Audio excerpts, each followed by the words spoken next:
And welcome back as we continue our journey through Java and arrays. Let's go ahead and segue into a little bit of a variant with arrays, which is that of the partially filled array. So this, of course, gets us back to this idea of an unknown array size.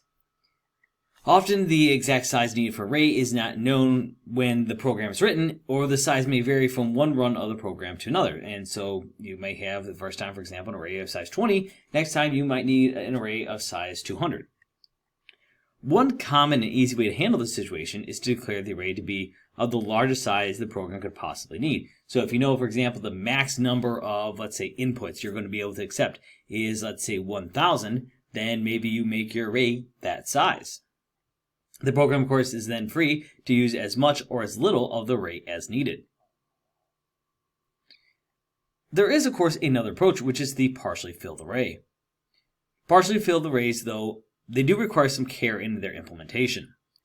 The program, of course, has to keep track of how much of the array is used, and it can't reference any index variable that has not been given a meaningful value. In other words, for example, if you are saying, like, you're looking at an int array and there's not currently a value assigned in, let's say, position 20, well, because there's no value assigned there, it's not meaningful.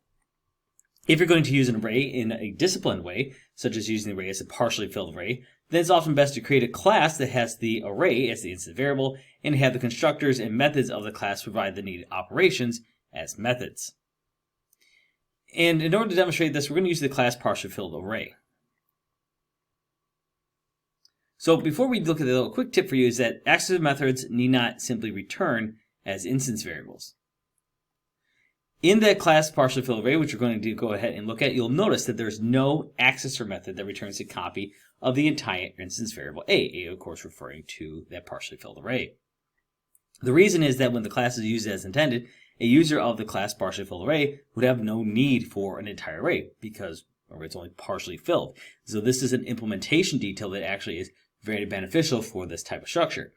Now, there are other methods that will start with get that allow a program using class to obtain all the data that he or she needs in order to use the program. And if we go ahead and take a look, we have a demonstration here. We have a class called golf scores and then a class called golf scores 2, which is going to use our partially filled array structure.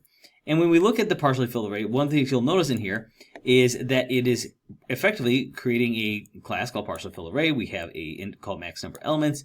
We have a private double a private int called number used, which keeps track of how many indices we're actually using in that array. And if you actually dive into the details of how this is doing this, is that you can look and see that when we add numbers here, for example, you can see it's an array adding to array if it's longer than length. We, of course, are looking at things in here where you can reset elements, you can delete elements out, you have an empty, you have full, max number. So there's a whole bunch of different things in here that are a lot of information in order to really kind of dive into how this program works. However, one of the things I want to point your attention to is that when we start looking at how this uses in another class, that's where this is going to be more helpful. Because for our purposes, we're going to go ahead and assume that this partially filled array class does what we want. So if we look at golf scores, one of the big things I want to point out is here in our main method, and then here in golf scores 2, which uses the partially filled array, notice the difference between the two programs. All right, this of course is using number used, which is calling a method called fill array, and then a method called show difference. Here we have a method called fill array, and then a method called show difference. So we have both of these. However, in this one, fill array is calling in a partially filled array. In this one, we're passing in a double array. And that, of course, makes a big difference because in here, what do we have to do with this fill array? Well, in this fill array, if you look, how do we indicate that we've reached the end of the list? Well, to indicate the end of the list, we're using a negative number, which, of course, having that as a sentinel value is perfectly valid. However, it does limit us. If we had a program, for example, that required us to use a negative number, how could we then indicate a value that was stopping the list?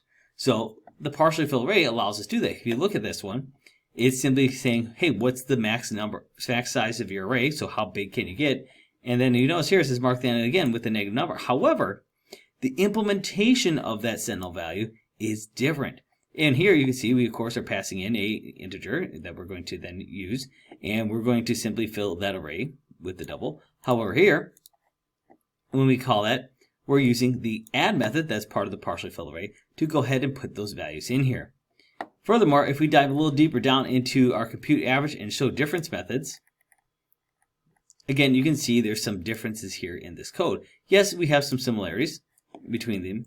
However, again, the big thing to note here is we're using here a partially filled array as a class rather than relying on a primitive type such as double or double A. Notice there's also this parameter int number used, which if we look at a partially filled array is a private integer here.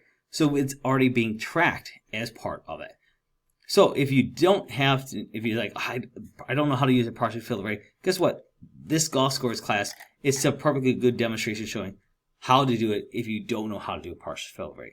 However, if you want to use a partially filled array, Golf Scores 2 is going to give you a much better bang for your buck because, again, you are using a class structure to kind of help fill in those missing pieces.